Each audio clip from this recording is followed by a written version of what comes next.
Bismillahirrahmanirrahim. Assalamualaikum warahmatullahi wabarakatuh. Alhamdulillah wassalatu wassalamu ala Rasulillah wa ala alihi wa sahbihi wa man wala, wala hawla wala quwwata illa billah. Allahumma salli wa sallim wa barik ala nabiyyina wa habibina Muhammad wa ala alihi wa sahbihi wa man sara ala nahjihi ila yaumiddin, amma ba'du.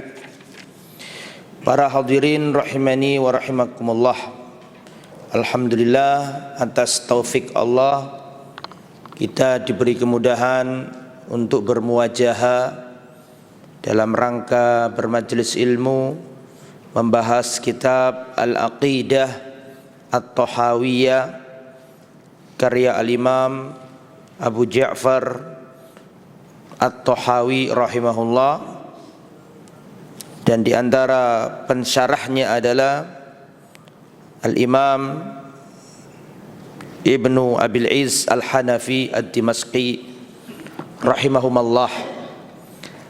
Wassalatu wassalam ala Rasulillah, salawat serta salam semoga tercurah limpahkan kepada pemimpin kita, panglima kita Sayyiduna Muhammad sallallahu alaihi wasallam beserta ahli baitnya, para sahabatnya, dan seluruh umatnya yang setia berjalan di atas ajarannya. Kita mulai lagi pelajaran kitab Al-Aqidah At-Tahawiyah yang membawa bahasa Arab halaman 97, yang terjemahan halaman berapa? Berapa sekarang poinnya? 42, oke. Wa innahu atau wa annahu sallallahu alaihi wasallam khatamul anbiya.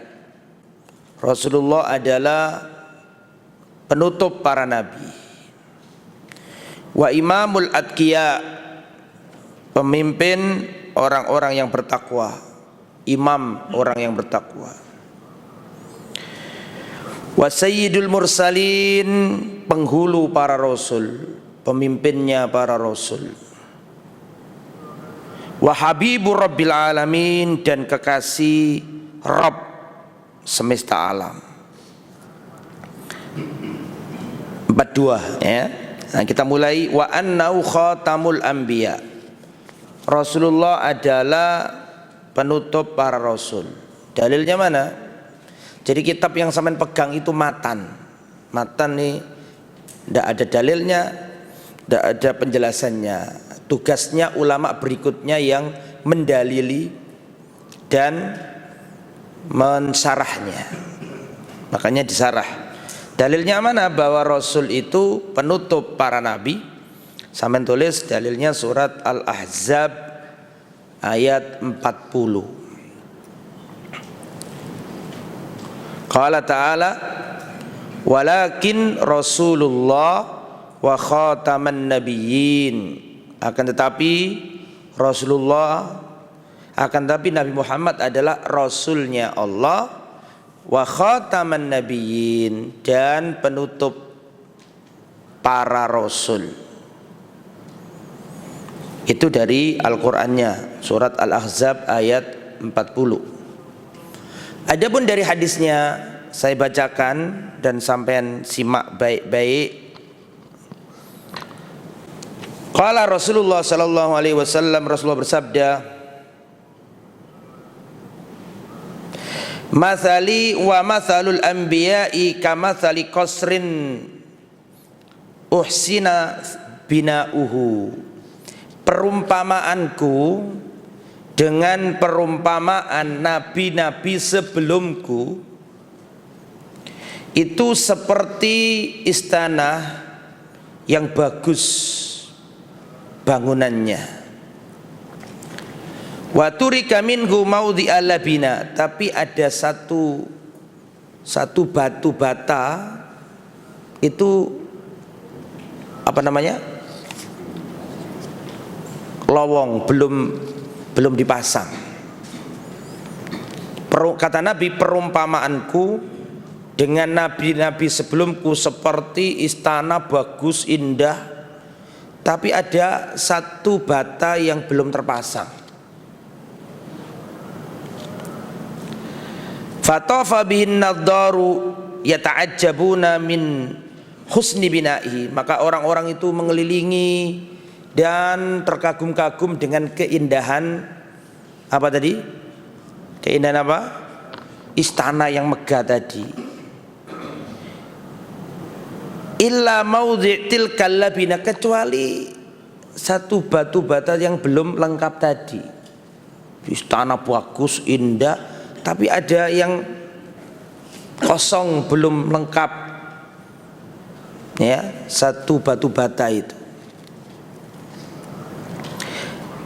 La yaibuna siwaha, tidak ada cacat kecuali ya cuma lubang itu tadi yang belum dilengkapi. Yang lainnya bagus-bagus semua. Kecuali ada satu titik lubang yang belum ditambal dengan batu bata tadi itu. Fakuntu ana sadattu maudhi'atil kallabinah, akulah yang menutup pintu celah itu. Ya, khutima bi al-bunyan, melalui aku bangunan itu disempurnakan. Wa khutima bi ar-rusul, dan melalui aku rasul-rasul itu ditutup. Bisa dipahami kira-kira? Jadi begini jamaah, dulu zaman-zaman sebelum Nabi Muhammad, kalau ada seorang rasul diutus, kemudian rasul itu wafat, kemudian umat lambat laun mulai meninggalkan sedikit demi sedikit ajarannya rasul tersebut. Kan rasul itu ibarat lentera, semakin dekat dengan lentera semakin cerah, padang, jinglang, gitu mboten? Semakin jauh semakin redup, gelap. Zaman dulu kalau rasul diutus, generasi berlalu, orang-orang sudah mulai meninggalkan ajaran rasul, maka Allah utus para nabi. Para nabi ini enggak membawa syariat baru, tapi para nabi ini menguatkan ajaran rasul sebelumnya. Itulah perbedaan rasul sama apa? Nabi. Rasul itu diutus untuk kaum yang menentang. Gampangan yang ini, rasul itu sing babat alas. Bisa dipahami? Rasul itu sing apa? Babat alas. Nabi-nabi ini zaman dulu loh ya, zaman dulu. Nabi-nabi setelahnya itu seperti mujaddid. Ngerti mujaddid? Mereformasi kembali agama yang sudah dicampur-campur, maka diutuslah seorang nabi untuk memperbarui agama kembali ke asalnya, kembali ke aslinya. Itu gitu, polanya itu seperti itu. Lah khusus Rasulullah ini, ketika Rasulullah Shallallahu Alaihi Wasallam diutus, kan sama saja polanya. Semakin jauh dari kerasulan semakin apa? Redup. Cuman bedanya kalau dulu diutus seorang nabi, sedangkan di zaman Rasul itu la nabiyya ba'di, tidak ada nabi lagi setelah aku, karena aku ya Rasul ya nabi. Maka peran nabi-nabi di Bani Israel tadi, bisa dipahami? Peran nabi-nabi di Bani Israel yang menguatkan ajaran Rasul sebelumnya, di umat Islam tugas misi para nabi itu diemban oleh para ulama. Makanya nabi-nabi di Bani Israel itu seperti para ulama di zaman Islam, fungsinya maksudnya. Bisa dipahami? Maka sama nggak heran kalau Nabi pernah berkata, al ulama warathatul anbiya. Para ulama itu pewaris para nabi. Memang visinya sama, tugasnya sama. Ya, bedanya kalau nabi dapat wahyu, ulama enggak dapat wahyu karena sudah ditutup dengan nabi. Makanya dalam hadis kan dikatakan kami para rasul tidak mewariskan harta. Apa yang kami tinggalkan otomatis menjadi sedekah. Rasulullah wafat, yang jadi khalifah Abu Bakar. Fatimah datang ke Abu Bakar, wahai khalifatur Rasul, wahai pengganti Rasul, khalifah, pemimpin orang beriman. Tapi Amirul Mukminin belum ada, zamannya Umar kan Amirul Mukminin. Wahai khalifahnya Rasul, ayahku itu punya warisan. Ayahku punya tanah Fadak. Setelah perang Khaybar Rasulullah punya tanah. Nah, ayahku sudah wafat. Tolong berikan tanah itu kepada aku sebagai warisan dari ayahku. Kata Abu Bakar. Abu Bakar ini lebih mencintai keluarganya Nabi daripada keluarganya sendiri. Tapi dalam kasus ini Abu Bakar berkata, wahai putri Rasulullah, mohon maaf, aku ini mendengarkan ayahandamu berkata, kami para nabi tidak diwarisi, kami para nabi tidak mewariskan harta. Ma taroknahu sodaqah, apa yang kami tinggalkan otomatis menjadi sedekah. Sehingga warisannya nabi bukan harta, warisannya nabi apa? Ilmu. Itulah para ulama. Nah, itu maksud bahwa Nabi Muhammad itu apa tadi? Yang pertama, khatamul anbiya. Rasulullah adalah penutup para rasul.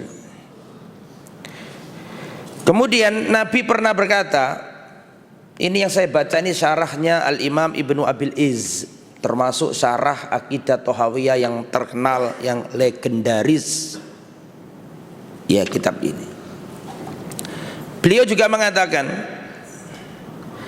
ana al-aqib, aku adalah al-aqib, alladzi laisa ba'dahu nabiyyun, yang mana setelahku enggak ada nabi-nabi, enggak ada nabi lagi.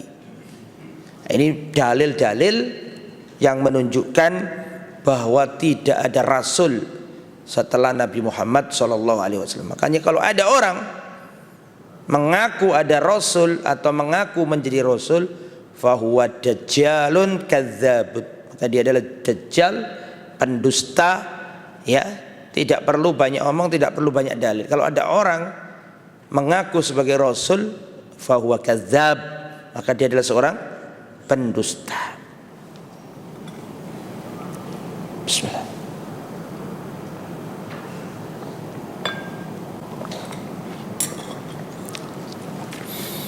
Nabi pernah berkata untuk mendukung apa yang saya sampaikan tadi, yang disampaikan oleh pengarang kitab ini, bahwa Rasulullah adalah penutup para nabi. Perhatikan, Nabi pernah berkata begini, fudziltu 'alal anbiya bisittin, aku diutamakan daripada rasul-rasul yang lain dengan 6 perkara.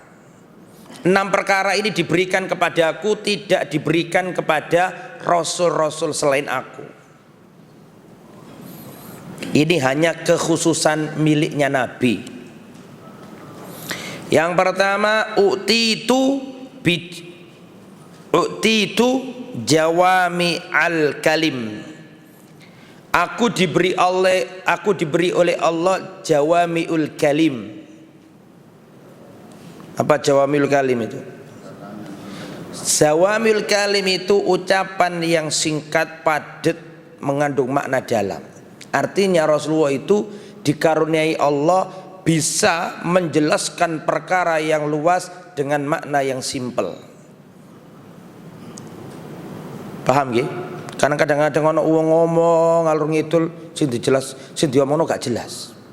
Ngomong apa wong iki? Ngalor ngidul gak kena dibundeli. Nggak bisa ditangkep poinnya, nggak bisa.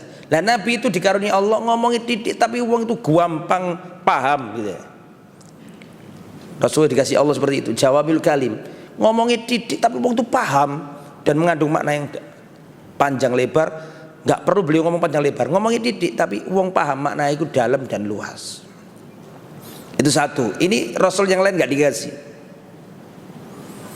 Yang nomor dua, kekhususan Nabi ini, nusirtu birru'b, aku diberi pertolongan oleh Allah dengan rasa takut yang ditancapkan ke musuh.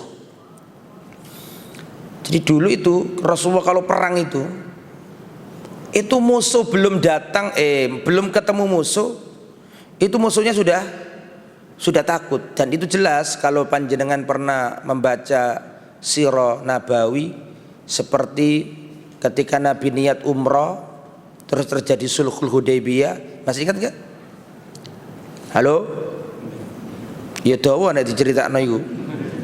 Jadi Rasulullah itu pengen umrah sama sahabat, terus dihalang-halangi sama orang kafir. Kenapa? Dikira mau perang, nyerang, kan gitu kan? Gelisah takut mereka. Padahal Nabi loh sama para sahabat cuma pengen apa? Jadi Nabi itu diberi karunia Allah, musuh yang didatangi itu dilanda ketakutan. Ini yang nomor dua. Yang nomor tiga, wa ukhillat li al-ghanaim, dihalalkan bagiku ghanimah. Ini enggak dihalalkan bagi nabi-nabi sebelum Rasul Muhammad sallallahu alaihi wasallam.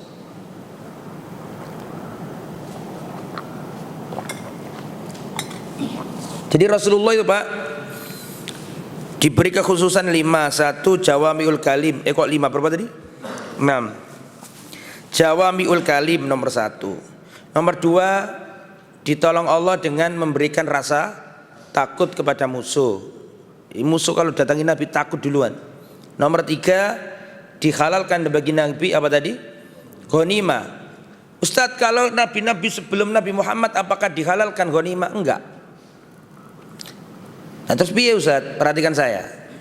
Zaman dulu itu kalau perang sebelum Nabi Muhammad, kalau perang kemudian kaum muslimin diberi Allah kemenangan, itu langsung turun api dari langit. Gak pernah dengar zaman kisah ini? Gak pernah dengar? Jadi zaman dulu itu kalau Nabi Musa ya sama Bani Israel perang begitu, sama kaum Jabarin, atau misalnya zaman dulu Nabi David sama apa? Satu musuhnya itu Goliat ya. Itu Goliat, Jalut lah kalau bahasa Qur'annya ya kan. Kalau bahasa Latinnya apa? Goliat. Mbok apa macane gak ero. Ayo perang. Lah nek semari perang, musuhnya takluk, kan otomatis kan ada rampasan perang, betul toh? Ghanimah, betul toh? Zaman dulu nabi-nabi enggak dihalalkan, umatnya enggak dihalalkan, khusus Nabi Muhammad dan umatnya saja. Nah terus zaman dulu gimana Ustaz? Zaman dulu itu kalau habis perang akan muncul api Pak. Api ini akan bergerak dan memakan habis semua rampasan perang. Pernah suatu ketika selesai perang itu api gak muncul-muncul. Api gak muncul-muncul. Pernah dengar cerita ini? Sama lihat kitab Riyadhus Shalihin bab ghulul itulah, mencuri harta negara itu. Korupsi lah kalau bahasa kita. Juga pernah gak turun-turun. Para nabi ini bingung, kok ghanimahnya belum datang api untuk melalap ini. Maka Nabi berkata, minkumul ghulul, di antara kalian ada yang ghulul, ada yang mengambil rampasan perang. Makanya api tidak datang. Setelah diteliti ternyata apa? Ada yang mencuri di antara pasukan tersebut. Setelah ketahuan, maka harta tersebut dikumpulkan, baru datang api. Lah itu kekhususan Nabi Muhammad dihalalkan. Makanya kita tahu dalam perang-perang mesti ada ghanimah, gitu ya. Terus kalau ada yang mengatakan, loh Ustaz, berarti dulu itu perang itu supaya untuk dapat harta kayak gitu, Ustaz, itu gimana? Semua Mas, dulu zaman dulu perang gitu. Orang Romawi nyerang Persia, Romawi menang, ya Persinya diambil hartanya, kan gitu kan? Persia nyerang Romawi biasa zaman dulu. Cina, India, penaklukan seperti itu kulturnya dulu. Nah, terus nomor berapa sekarang? Nomor 4 gitu. Nomor 4, wajuilat lil ardo masjidan tohuro. Allah jadikan untukku semua bumi itu suci, bisa pakai tempat sholat. Sampeyan sholat di sawah bisa, sampeyan sholat di padang pasir bisa, panjenengan sholat di tanggul tambak bisa, di gubuk bisa, di atas perahu bisa. Kalau umat-umat dulu enggak, harus ke tempat ibadah khusus. Kalau umat Islam boleh semuanya, di jalan juga boleh, asal di jalan ya jangan ya ganggu orang. Ya, pinggir jalan maksud saya ya. Kecuali tempat yang memang dilarang untuk sholat. Tempat apa itu? Kamar mandi, WC, kuburan. Nah itu. Adapun selain itu mau nggak sholat di mana? Boleh. Paham ya? Itu nomor 4. Nomor 5. Wa ursiltu ilal khalqi kafah. Aku diutus oleh Allah untuk seluruh makhluk. Ya. Wa ma arsalnaka illa rahmatan lil alamin. Kami tidak mengutusmu wahai Muhammad kecuali rahmat bagi alam semesta. Alam semesta itu apa saja? Saya ulangi. Wa ma arsalnaka illa rahmatan lil alamin. Kami tidak mengutusmu Muhammad kecuali sebagai rahmat bagi alam semesta. Pertanyaan saya, alam semesta itu apa saja?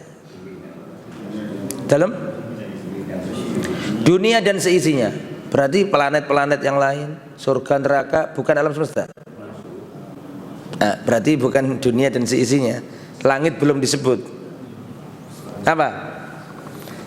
Bang Eki, apa alam semesta itu? Apa saja? Hah? Yang di planet lain bukan makhluk, bukan alam semesta.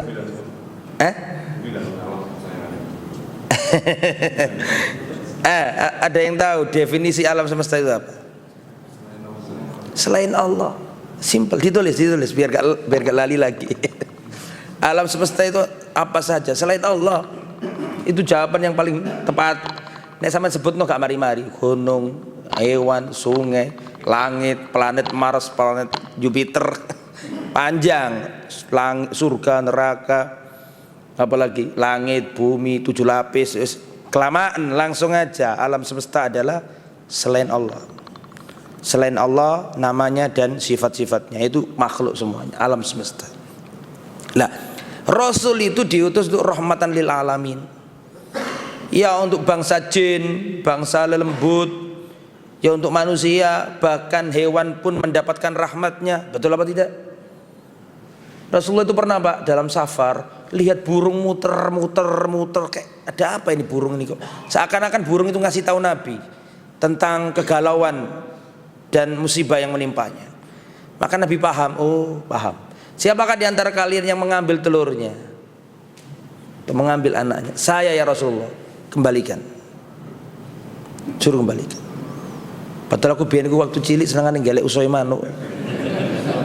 Waktu roh hadis iki ya Allah, dolim kita orang dulu itu. Jadi makhluk itu diberi Allah rasa naluri, sedih, anaknya hilang itu punya, Pak. Ini nggak boleh kita ngambil usoi mano, ya. Sampai mana tadi kok bakas itu kita? Oh iya, berbeda dengan Nabi Isa. Nabi Isa untuk Bani Israel, Nabi Musa untuk Bani Israel, Nabi Ibrahim untuk kaumnya sendiri, Nabi Nuh untuk kaumnya sendiri. Hanya satu-satunya Nabi yang dikirim untuk bangsa putih, bangsa hitam, bangsa merah, bangsa kuning. Rasul tok. Hilal asfar abiyat, bangsa kuning Asia Timur, bangsa sawo mateng Asia Tenggara, bangsa hitam mana? Afrika, bangsa putih Eropa, wahakada, ya, bangsa merah Eropa berarti ya. Dalam India ku apa Pak? India ki ya rada ireng ya rada coklat. Itu gak Nabi yang lain ndak. Ada faedah ini. Nabi Isa itu sudah pernah saya sampaikan ini, cuma saya ulangi aja faedah ini. Nabi Isa itu tidak pernah manggil ya qaumi. Masih ingat? Sudah pernah saya sampaikan kan? Kalau nabi-nabi yang lain mengatakan ya qaumi, Nabi Musa berkata wa idz qala Musa liqaumihi, dan ingatlah ketika Nabi Musa berkata kepada kaumnya, ya qaumi, wahai kaumku, ya qaumi dkhulul ardal muqaddasata allati kataballahu lakum. Ya qaumi, wahai kaumku. Semua nabi manggil kaumnya wahai kaumku, kecuali satu nabi yang kalau manggil kaumnya bukan wahai kaumku, Nabi Isa tok. Nabi Isa berkata, wa idz qala Isa bin Maryam ya bani Israil. Nabi Isa itu kalau manggil kaumnya, manggil bukan mat kaumnya, keliru. Nabi Isa kalau manggil objek dakwanya, orang-orang yang didakwai, wahai bani Israil. Kalau Nabi Musa, wahai kaumku. Apa? Kenapa Nabi Isa ini nggak pernah manggil wahai kaumku? Apa jawabannya? Dulu saya sampaikan itu. Kenapa?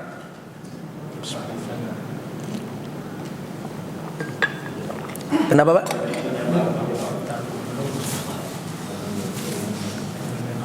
Karena kaum dalam bahasa Arab, kaum itu adalah akribaul ab. Kaum itu adalah kerabatnya ayah. Kaum itu akrabatnya ayah, berarti Pak D, paman, ponaan, misanan, mbah. Tapi dari jalur bapak itu kaum namanya. Sedangkan Nabi Isa nggak punya bapak, makanya Nabi Musa nggak punya kaum. Makanya Nabi Musa tidak manggil wahai kaumku, tapi wahai bani Israil. Itu nomor 5 nggih. Nomor 5 tadi ya. Nomor 6. Wa khutima bi an-nabiyyun, dan melalui akulah para nabi itu ditutup. Ini 5 dikasihkan nabi, nggak dikasihkan ke nabi yang manapun. Ini penjelasan dari poin 42 subbahasan pertama. Poin 42 tadi kan ada beberapa bahasan, Pak. Ada berapa? 1, 2, 3, 4 gitu. Betul apa enggak?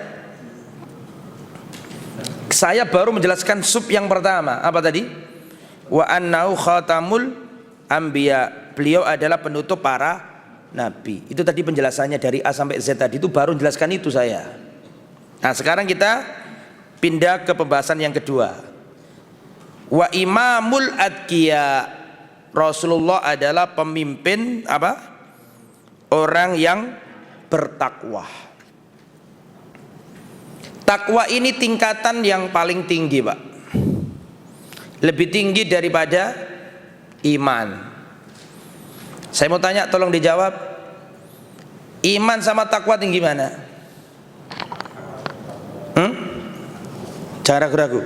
Iman sama takwa tinggi mana? Tinggi takwa. Mana dalilnya? Ya ayyuhalladzina amanu taqullah. Wahai orang-orang yang beriman, bertakwalah kepada Allah. Orang beriman masih disuruh takwa. Artinya takwa lebih tinggi daripada iman. Dalil lagi, sampean sudah hafal semua. Ya ayyuhalladzina amanu kutiba alaikumusiyam kama kutiba alal ladzina min qablikum la'allakum tattaqun. Hei orang yang beriman, diwajibkan atas kalian berpuasa sebagaimana diwajibkan kepada orang-orang sebelum kalian, la'allakum tattaqun, supaya kalian orang beriman naik tingkat jadi orang yang bertakwa. Jadi iman sama takwa itu lebih tinggi takwa, dan Rasul itu pemimpinnya ahli takwa. Gitu maksudnya. Terus selanjutnya nomor berapa ini? Masih 42 ya. Wa qauluhu sallallahu alaihi wasallam wa sayyidul mursalin. Rasul adalah penghulu, sayyid. Rasul adalah sayyidnya para nabi. Ya, wa sayyidul mursalin, Rasulullah adalah sayyidnya para nabi. Sayyid di kitab sampean diterjemahkan apa? Penghulu, maksudnya pemimpin, tuan. Ya, Rasulullah itu pemimpin para rasul. Mana dalilnya? Rasulullah dalam riwayat yang Muslim ini yang enggak ada di kitab jenengan ditulis nggih. Mana dalilnya bahwa Rasul itu penghulunya para nabi, bahwa Muhammad sallallahu alaihi wasallam adalah penghulu, pemimpin, tuannya para nabi. Dalilnya ada hadis yang berbunyi, perhatikan, ana sayyidu waladi Adam yaumal qiyamah. Aku adalah sayyidnya anak Adam pada hari kiamat. Wa awwalu man yunshaqqa anhul qabr, dan aku adalah orang yang pertama kali kuburannya dibuka. Yang nanti kan ada hari kebangkitan, Pak. Gitu. Gitu betul? Dan kuburan yang pertama kali dipecah, dibelah, dibuka adalah Rasulullah. Wa awwalu syafi'in, aku adalah orang yang pertama kali memberi syafaat. Au musyaffa, atau orang yang diperkenankan syafaatnya, atau orang yang pertama kali diperkenankan syafaatnya. Masih ingat nggak yang Nabi nggak sanggup ngasih syafaat? Masih ingat? Nabi Adam nggak sanggup, pergilah ke Nuh, Nuh nggak sanggup, nggak usah jelaskan kan, bolak-balik sudah. Pergilah ke siapa? Musa, Musa nggak sanggup, pergilah ke Isa, Isa nggak sanggup, pergilah ke Nabi Muhammad. Baru Nabi Muhammad bisa. Awwalu syafi'in wa awwalu musyaffa'. Ya, orang Nabi yang pertama kali diperkenankan syafaatnya. Nah, Rasul sallallahu alaihi wasallam. Nah, kemudian jadi dikatakan ana sayyidu waladi Adam. Aku adalah sayyidnya para nabi. Jadi manusia itu ada tingkatannya, Pak. Muslim naik pangkat jadi mukmin, mukmin naik pangkat jadi al-muttaqi, ahli takwa. Betul lagi? Ahli takwa sama ahli iman itu jadi aulia, para wali. Para wali difilter lagi naik tingkat jadi para nabi. Para nabi difilter lagi, diangkat, dipilih menjadi para jadi saya ulangi, muslim. Pertama manusia, begitu aja. Manusia banyak macamnya, banyak nggih manusia. Difilter Allah jadi manusia yang muslim. Muslim gak kabeh apik gitu. Difilter lagi menjadi ahli iman. Ada orang Islam tapi gak iman. Paham dah? Ahli iman nih. Ahli iman difilter lagi, lebih spesifik lagi menjadi ahli at-taqwa. Nah, ahli iman sama ahli taqwa itulah namanya para wali. Karena definisi wali adalah orang yang beriman dan bertakwa. Para wali ini banyak jumlahnya. Difilter lagi, dispesifik lagi menjadi para nabi. Para nabi difilter lagi. Nabi kan banyak, Pak. Wa rasulan qad qasasnahum 'alaika min qablu wa rasulan lam naqsusum 'alaik. Ada rasul-rasul yang kami ceritakan, ada nabi-nabi yang tidak kami ceritakan. Para nabi banyak difilter lagi menjadi para rasul. Para rasul banyak. Cuma yang kita tahu berapa? 25. Aslinya banyak, lebih dari itu. Rasul-rasul di filter lagi menjadi rasul-rasul iki lho, akeh jumlahe. Tapi rasul-rasul difilter, diperas sehingga keluarlah intinya inti. Namanya Ulul Azmi. Ojo dilalekno. Ulul Azmi berapa orang? 7 apa 5? 5 siapa saja? Nabi Nuh, Nabi Ibrahim, Nabi Musa, Isa dan Muhammad. Ulul Azmi sudah ngerucut nih. Sudah segini nih. Ulul Azmi ini diperas lagi sehingga cuma keluar jadi 2. Intinya inti 2 ini. Cuma 2 begini. Apa? Al-Hullah, Al-Khalil, kekasih.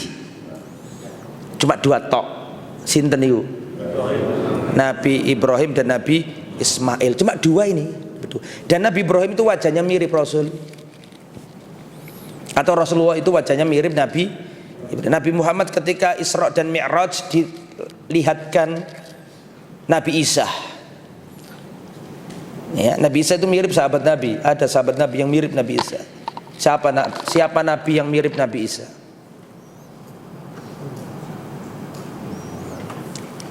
Sing iso tak kei hadiah. Soalnya aku yakin gak iso. Ojo browsing lo ya. Urwah bin Mas'ud. Terus Nabi Muhammad melihat Nabi Ibrahim. Tuh kata Nabi, kok mirip aku gitu.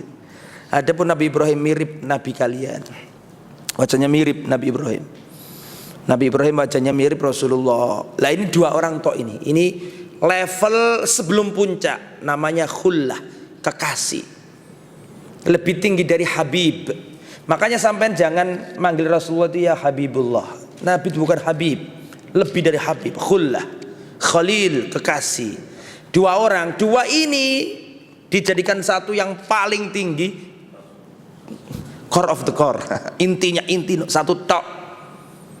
Siapa? Iya jelas Rasulullah. Titelnya apa namanya?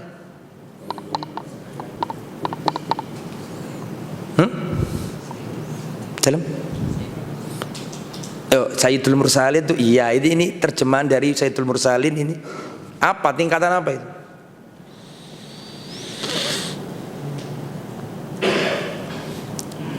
Belum tahu dah. Oke, sama tulis.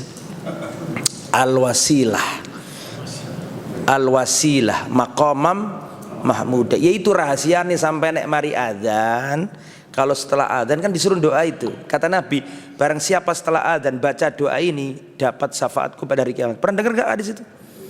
Barang siapa mendengarkan adzan, menjawab seperti bacaan adzan, terus setelah adzan membaca doa gimana? Allahumma rabb hadhihi da'wati tammah was salatil qa'imah ati Muhammadanil wasilata wal fadil wab'azhu maqamam mahmud, dan seterusnya. Ya itulah al-wasilah maqamam mahmudah. Gak ada nabi yang mampu. Itulah yang dimaksud syafaat agung. Ketika orang-orang berbondong-bondong Nabi Adam gak sanggup, pergilah ke Nuh gak sanggup, pergilah ke Ibrahim gak sanggup, pergilah ke Musa gak sanggup, pergilah ke Isa gak sanggup, pergilah ke Nabi Muhammad. Maka orang-orang datang ke Nabi Muhammad, wahai Nabi Muhammad, engkau adalah Nabi yang terakhir, Allah mengampuni dosamu yang lalu maupun yang akan datang, tolong berikan syafaatmu. Maka Nabi sujud di bawah arsy.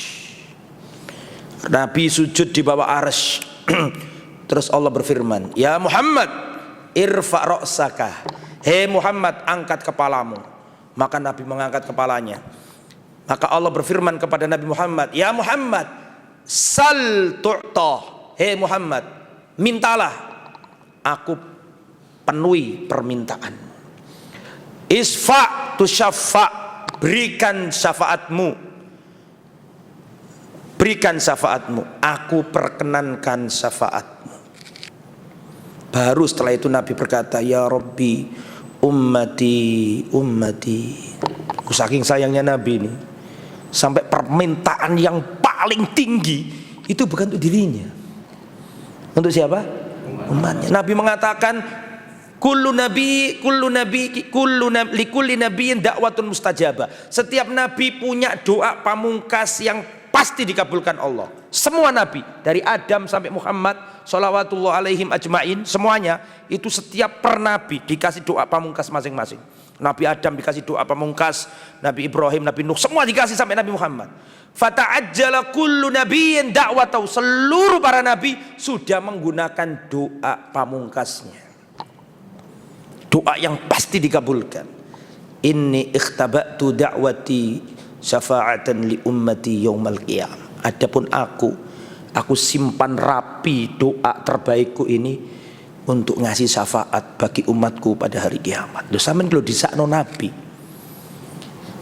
Sampean kira sing dikek syafaat itu sing wong salat tok ngono? Ndak. Wong sing ahli apa? Ibadat tok ngono. Jadi nabi yang justru syafaatku itu aku kasihkan kepada orang yang ahli dosa, ahli maksiat. Saking sayangnya nabi nih. Sampai doa yang paling istimewa belum digunakan. Inilah Sayyidul Mursalin. Apa tadi Sayyidul Mursalin artinya? Pemimpin penghulu para rasul. Beliau mencapai tingkatan yang tidak dimampui oleh rasul dan nabi yang lain. Sudah jelas apa masalah Sayyidul Mursalin tadi? Jelas nggih? Lah berarti boleh nggak kita manggil Nabi Muhammad ya Sayyidi, Sayyidina Muhammad, Allahumma sholli wa sallim ala Sayyidina Muhammad, boleh enggak? Nabi lu ngomong ana Sayyid waladi Adam. Sing ngomong Nabi bukan selain Nabi. Nabi dewi sing ngomong ana Sayyidu waladi Adam. Aku ini Sayyidnya anak Adam. Berarti kita boleh nggak ngomong? Kita harus berpegang teguh dengan sunnah Sayyidina Muhammad Cuma kadang-kadang jamaah iku aku ngomong ngono, ustaz iki modele gak ngomong Sayyidina iki lho kayak gitu. Aslinya gak apa-apa. Kecuali nek dalam sholat. Soalnya nek dalam sholat itu berlaku kaidah shollu kama ra'aitumuni, sholato kaya dene awakmu melihat aku sholat. Berarti copy paste gak boleh buat-buat iso apa jarene Nabi wis ikut. Tapi nek non sholat boleh enggak? Boleh.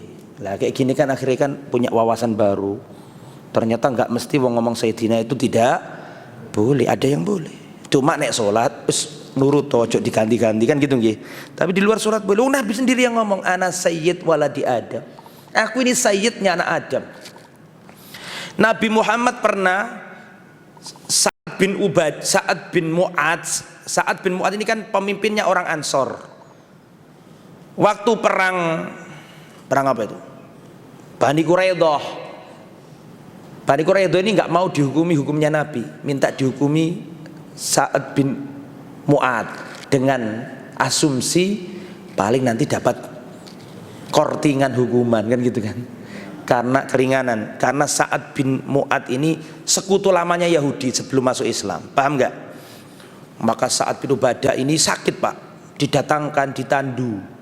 Ketika datang Sa'ad bin Mu'adz tadi datang, maka Rasul berkata ke orang Ansar, kumu ila sayyidikum, berdirilah segera menuju ke sayyid kalian. Kumu, berdirilah, ila sayyidikum, menuju sayyidnya kalian. Berarti, perhatikan saya, berarti Rasulullah ngasih gelar bukan tikar itu bukan. Nabi ngasih gelar ke Sa'ad bin siapa tadi? Mu'adz dengan sebutan apa? Sayyid. Boleh enggak? Yuk boleh. Nabi sing kawan sing so merotes Nabi lo. Sayyid aja diberikan Nabi kepada orang yang levelnya di bawah Nabi, dan itu boleh, apalagi diberikan kepada Nabi. Bisa dipahami enggak? Yang lain perhatikan. Umar bin Khattab pernah berkata, Abu Bakar sayyiduna, a'taqa sayyidana. Abu Bakar ini sayyid kita, dan dia telah memerdekakan sayyid kita. Sayyid yang pertama siapa? Abu Bakar. Sayyid yang kedua? Yang ini kilo nek ngaji nek gak nyambung iki. Jaluk dituntun nih. Tak ulangi. Abu Bakar itu kan pernah memerdekakan budak. Gak usah disebut nama sih. Pernah nggak?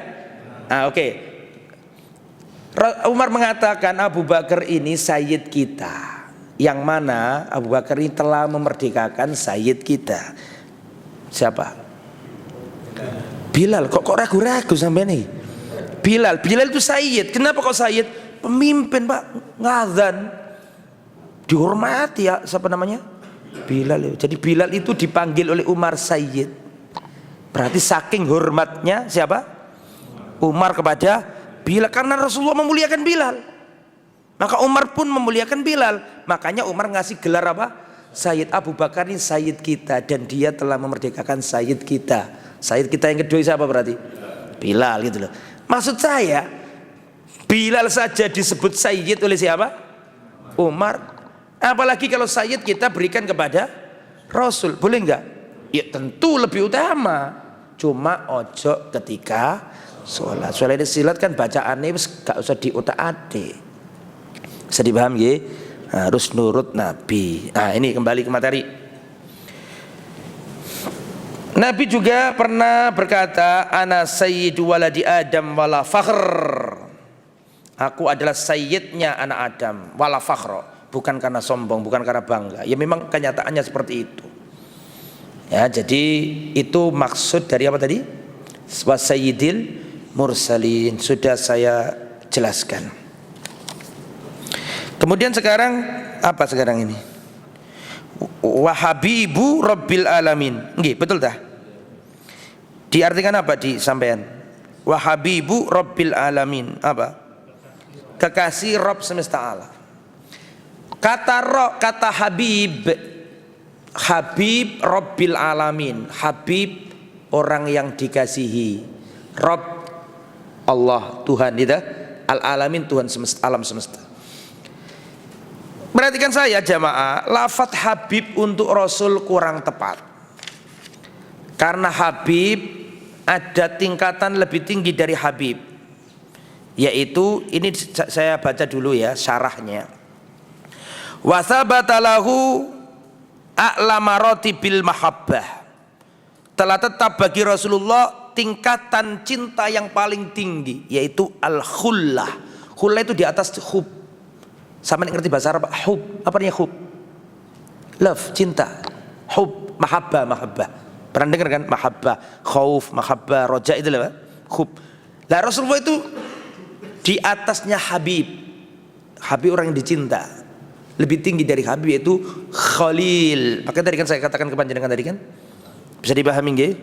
Maka yang lebih tepat, bukan salah bukan, tapi yang lebih tepat bukan Habibur Rabbil Alamin, tapi Khalilur Rabbil Alamin. Karena Khalil itu lebih tinggi daripada Habib. Mana dalilnya Ustaz? Dalilnya saya bacakan. Hadis riwayat Imam Bukhari, Imam Muslim. Innallaha ittakhadhani khalilan. Allah telah menjadikan aku kekasih. Kama ittakhadha Ibrahimu khalila. Sebagaimana Allah juga menjadikan Ibrahim sebagai khalil. Makanya di muka bumi, di jagat raya ini, dari Adam sampai Nabi Muhammad sampai hari kiamat sallallahu alaihi wasallam, yang dapat predikat khalil cuma berapa orang tadi? Nabi Ibrahim dan Nabi Muhammad. Lah dua orang ini statusnya, jabatannya Al-Khalil. Nah Khalil ini masih ada lagi satu tertinggi. Apa tadi? Yang tadi saya sebut Al-Wasilah atau Maqaman Mahmud. Ini yang semua nggak ada yang bisa, kecuali Nabi tok yang bisa. Gitu ge. Makanya Rasulullah pernah berkata seperti ini. Walau kuntu muttakhidan min ahlil ardi khalila lattakhadtu Abu Bakar khalila. Kalaulah seandainya aku ingin menjadikan salah seorang di muka bumi ini sebagai khalil, tentu aku jadikan Abu Bakar khalilku. Hanya saja aku sudah dijadikan oleh Allah khalilnya, maka aku tidak boleh mencari khalil yang lain. Itu saking cintanya Nabi dengan siapa? Abu Bakar. Makanya Nabi pernah ditanya sama sahabat, ya Rasulullah, man ahabun nasi ilaika?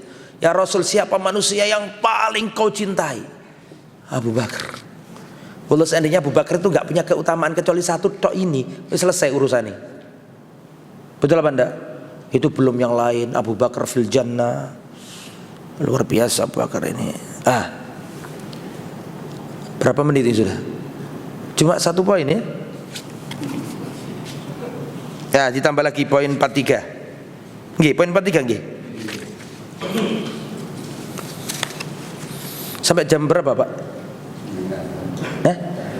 Apa? 5:30. Lebih kurang 10 menit. Ya, dikit lagi. Setelah tanya jawab, siapkan tanya jawabnya.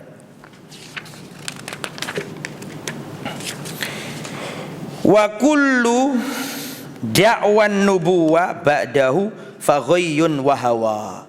Setiap klaim kenabian, setiap klaim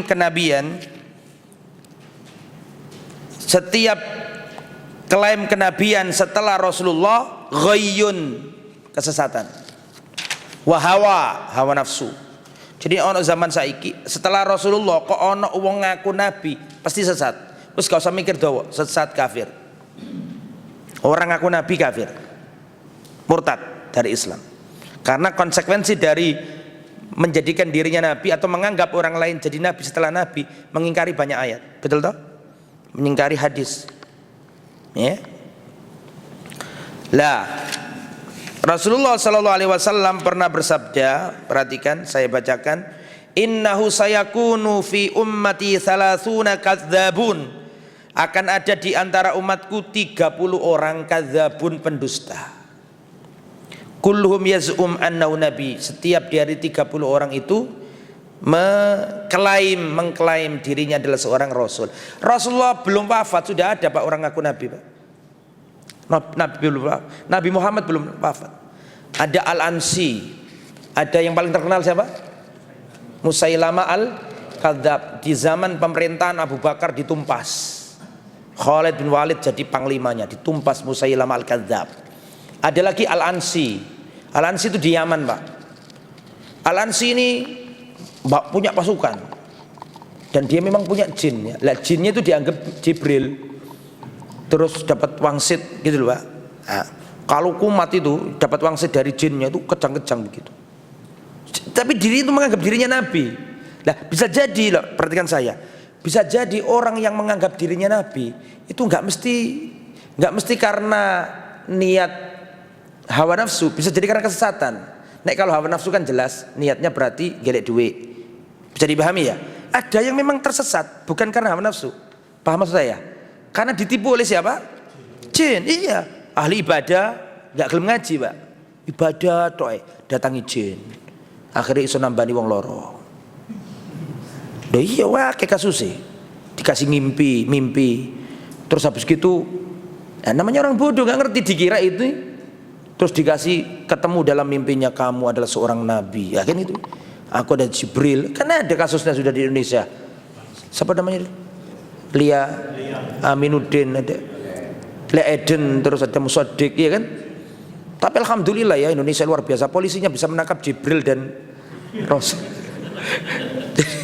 Jadi Jibril sama Nabi ini beda, yang satu mengklaim jadi Rasul, jadi Jibril. Ada lagi aliran sesat yang baru menganggap dirinya Rasul, dimasukkan penjara. Yang satu ngaku Jibril, yang satu ngaku Rasul. Yang ngaku Jibril ditanyai, apakah dia ini yang Rasulnya? Yang ngaku apa? Rasul ditanya, apakah ya ini Jibrilnya? Kan nggak nyambung. Berarti ya dusta, ini dusta, kan gitu kan? Dan jadi gitu, Pak. Nggak semua hawa nafsu. Bisa jadi karena kesesatan. Maksud saya kalau kesesatan niatnya api, tapi salah jalan karena diombang-ambing setan. Makanya Pak, wong ibadah kudu dibarengi ngaji. Betul enggak? Ibadah tok gak dibarengi ngaji, hati-hati. Dukun-dukun itu kadang-kadang aslinya itu ya kayak gitu, Pak. Seneng poso, ya kan? Seneng poso Senin Kemis. Niatnya api awal-awal ini. Kemudian sholat malam, mengamalkan wirid-wirid tertentu, paham nggak? Nah ini setan ingin bermain dengan orang ini. Kalau dia ahli ibadah dibarengi ngaji, tenang dia, ngerti, ya kan? Tapi kalau nggak ngaji, Pak, dikasih mimpi, Pak, ngaji mimpi orang berjubah, ya kan? Wangi, ambillah barang ini di tempat ini, dicari, ada, Pak, bisa keris, bisa tasbih, ada, setan. Setelah itu kalau ada kejadian dikasih mimpi, dan podo yo ketemu yo. Akhirnya nambani wong loro. Dia mengira ini hasil tirakatnya dia. Bisa dipahami nggak? Ini berarti ilmu laduni dari Allah ini. Nah, padahal itu dibuat mainan setan, nggak tahu dia. Paham? Lah bisa lah kembali ke Ansi tadi loh. Kembali ke siapa tadi? Ansi ini yuk ngono punya apa? Punya jin deh ini. Maka Al-Ansi punya pasukan, Mbak. Lah orang awam kan lihat sakti, dikira nabi temenan, ngikut siapa? Al-Ansi di Yaman, Mbak. Di situ ada pasukan yang amirnya yang Islam dibunuh, Pak. Kan dakwanya Nabi kan sudah sampai ke Yaman. Yang ditugaskan dulu ke Yaman siapa? Mu'ad bin Jabal. Iya kan? Hei Mu'ad, kamu akan saya utus ke negeri Yaman. Intinya sudah Islam Yaman itu didatangi Ansi, dibunuh pemimpin Yaman itu. Terus istrinya diambil paksa. Rajanya dibunuh, istrinya dipek. Istrinya terpaksa. Islam istrinya ini. Ada tentara yang diutus oleh umat Islam, ya diutus. Tugas misinya membunuh Al-Ansi. Nah, ternyata dibantu oleh istrinya raja yang dipaksa tadi loh, Pak. Kan Islam dia nggak mau sama Al-Ansi tapi dipaksa. Maka pasukan Islam datang, beberapa orang yang membunuh Fairuz namanya. Yang membunuh siapa tadi? Al-Ansi, namanya Fairuz, tentara Islam. Dia menyelinap, tahu istrinya raja yang diambil paksa tadi itu loh. Diambil paksa sama Al-Ansi, tahu, oh ini. Dikasih tempat Pak, dikasih, dibantu lah gitu, menyelinap dibantu. Setelah itu dibukakan pintu, masuk dia. Dibunuh Al-Ansi ini, disembelih sama ini. Keluar suara, begitu Pak. Maka ajudan-ajudannya Al-Ansi datang. Ada apa ini? Ada apa Nabi? Maka istrinya keluar. Nabi kalian sedang dapat wahyu, diam, jangan rame. Ya, karena kalau setannya datang memang gitu dia. Loh, Rasulullah juga gitu Pak. Rasulullah, tapi enggak seperti itu. Rasulullah itu cara wahyu yang paling membuat Nabi sulit apa? Nabi itu datang ke wahyu itu datang ke Nabi macam-macam. Ada melalui Jibril dengan wajah aslinya, betul? Ada melalui Jibril tapi Jibril menjelma jadi manusia, dan ada seorang sahabat Nabi yang sering diserupai Jibril, sopo? Dihya bin Khalifah Al-Kalbi. Ya, kata badai tambah wong Jawa pengen tani kan. Kemarin ngono kadang-kadang miwaroil hijab. Tapi yang paling menyulitkan Nabi wahyu apa tadi Pak? Yang saya sebutkan tadi, lonceng. Sholatul jaros. Itu menyakitkan Nabi itu. Langsung keringetan Nabi. Nah, tapi itu dari Allah. Al-Ansi ini dari apa? Dari setan. Maka ketika dia kayak gitu itu, kayak kedatangan jinnya tadi itu, pasukannya datang, diwara sama siapa? Istrinya. Nabi kalian dapat wahyu. Padahal dibunuh sama siapa tadi? Akhirnya diwartakan bahwa dia mati, pengikutnya lari, ada yang masuk Islam kembali lagi. Maksud saya, Nabi palsu sudah ada, bahkan Nabi masih hidup. Nabi setelah wafat tambah lagi Musailamah al-Kadzdzab, dan ditumpas oleh Khalid bin Walid. Selesai. Berarti sampai nomor berapa sekarang? 43. Besok 4. Monggo. Kalau ada pertanyaan silakan.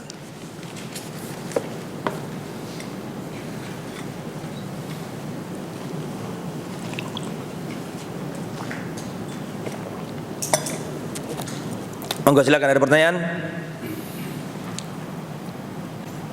Kok meneng-menengan? Wis pinter kabeh. Monggo. Monggo, Pak. Jenengan iki Masya Allah, meskipun kadang ngantuk tapi langsung bertanya ini, Masya Allah. Monggo, Pak. Mboten nggih? Mboten, alhamdulillah. Monggo. Ustaz tadi telah menerangkan bahwa Nabi Musa itu tidak punya bapak. Terus Nabi Isa itu tidak punya bapak. Si. Kalau Nabi Isa itu merasa heboh itu, katakanlah orang Nasrani Tuhan yang akan ini. Akan Nabi Musa kan itu. Gimana Ustaz? Nabi Musa punya bapak, Pak. Aku tadi ngomong Nabi Musa nggak punya bapak. Kami nggak punya bapak juga. Jamaah, tadi saya ngomong Nabi Musa nggak punya bapak. Kandani kok. Kalau seandainya saya ngomong ngoten Pak, berarti keceplosan. Tapi insya Allah enggak. Yang saya sampaikan tadi, Nabi Musa itu manggil kaumnya wahai kaumku. Tapi Nabi Isa enggak pernah manggil wahai kaumku. Nabi Isa berkatanya wahai Bani Israil. Disebutkan baninya. Kenapa? Karena Nabi Isa enggak punya bapak. Kalau Nabi Musa punya bapak. Tapi disebut di Al-Quran enggak ada itu Pak. Nabi Isa punya bapak itu. Waktu itu kan Nabi Isa waktu kecil kan dihancurkan di Suriah. Nabi Musa dihanyutkan bukan dihanyutkan Pak. Kalau dihanyutkan kelelep mati. Dikentirno. Diapakan ya? Dilarung. Kalau dihanyutkan ya mati ya. Jadi begini, tidak semua yang tidak disebutkan berarti tidak ada. Nabi Musa punya bapak. Harun anaknya saudaranya Nabi Musa. Nabi Musa punya saudari lagi, betul? Tapi nggak diceritakan siapa bapaknya. Musa bin siapa sih? Punya bapak. Nabi Musa punya bapak. Tidak semua nabi disebutkan nama bapaknya, tapi punya bapak. Sudah deal. Nah, jadi yang nggak punya bapak, yang nggak punya bapak itu cuma 2 orang. Yang nggak punya bapak, manusia yang nggak punya bapak 3 orang. 3 apa 2? 3. Wong aki kalau Ustaz Munuruto. Siji Nabi Adam, betul. Loro Siti Hawa, betul ndak? 3 Zara, khusus umrote saya sampai. Guyon Mbak sesekali, nggak apa-apa kan? Ya. Nah, terus, jadi ngoten Mbak, Nabi Musa punya bapak, Nabi Isa nggak punya bapak, Nabi Adam nggak punya bapak, nggak punya emak, tapi nggak diangkat jadi Tuhan. Lah ini yang Nabi gak dia jadikan anak Tuhan oleh manusia, nggak dijadikan. Tapi Nabi Isa yang nggak punya bapak dijadikan anak Tuhan oleh manusia. Yang benar dua-duanya bukan Tuhan. Penciptaan manusia itu ada 4 tipe. 1 tanpa bapak tanpa emak, Adam. 2 jalur laki-laki nggak jalur perempuan, siapa? Hawa. Hawa itu diciptakan dari tulang rusuknya Adam. Jadi ada laki-laki tanpa wanita. Yang nomor 3 jalur wanita nggak pakai laki-laki, sopo? Nabi Isa. Yang nomor 4 jalur laki-laki jalur perempuan, siapa ya? Kesampaian semua ini ya, itu ya. Nah, jadi 4 penciptaan manusia macam-macam. Oke, yang lain, pertanyaan lain, monggo. Silakan, Mas. Itu ibu biar dengar, ibu-ibu biar dengar, Pak. Monggo. Ya, assalamualaikum. Dari pembahasan yang sebelumnya, ada satu hal yang saya ingat. Ustaz menyampaikan bahwa Rasul Sallallahu Alaihi Wasallam akan mengenali semua umatnya dari sekitarnya yang keluar. Dari apa? Yang dikatakan oleh Al-Wujud. Iya. Insya Allah saya ingat begitu. Nah, yang saya tanyakan untuk umat-umat dari Rasul dan Nabi terdahulu, apakah umat-umat sebelumnya itu tidak diwajibkan untuk melakukan wudhu sebelum sholatnya? Ustaz, demikian. Terima kasih. Ya. Setiap para nabi, ini pertanyaan sudah didengar ibu-ibu ya. Pertanyaan ini sampun didengar ibu-ibu, jadi gak saya ulangi lagi. Para nabi itu Pak, akidahnya sama, nggak berubah. Semua dari Adam sampai Nabi Muhammad tidak berubah, sama dalam hal tauhid sama, dalam akidah sama, dalam asma wa sifat sama, semua sama. Dalam masalah akidah tidak berubah, sama dari Nabi Adam sampai Nabi Muhammad. Tapi syariatnya berbeda-beda. Sholatnya pun berbeda-beda. Sholatnya kita sama-sama sholat, cuma apakah sholatnya sama? Belum tentu. Bisa dipahami nggih? Termasuk tata cara wudhu. Bisa dipahami saya? Ya, syariatnya Nabi Musa berbeda dengan syariatnya Nabi Muhammad. Syariatnya Nabi Ibrahim berbeda dengan syariatnya Nabi Yunus. Dan begitulah. Mereka akidahnya sama, tauhidnya sama, tapi teknis peribadatannya, syariatnya berbeda-beda. Waktu saya di Masjidil Aqsa, di sampingnya itu ada kan nempel itu kan ya, dengan tembok apa namanya, ratapan itu. Jadi sebenarnya tembok ratapan kalau dulu ya bagian dari nempel di temboknya Masjid apa, Al-Aqsa. Waktu itu karena di sana itu kan wudhunya di Masjid Al-Aqsa itu minim banget Pak, karena memang bangun apa untuk apa itu mesti harus melalui izin dari apa, Israel. Nah, kalau yang sampingnya tembok ratapan itu kan kayak sinagog begitu. Ya bukan sinagog ya, tembok ratapan gitu namanya.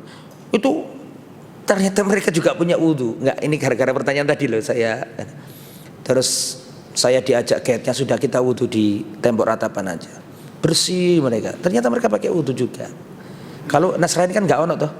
Wis nang gereja sakarepe dhewe ngono kan enggak ono. Tapi kalau orang Yahudi ada. Yahudi itu mirip memang.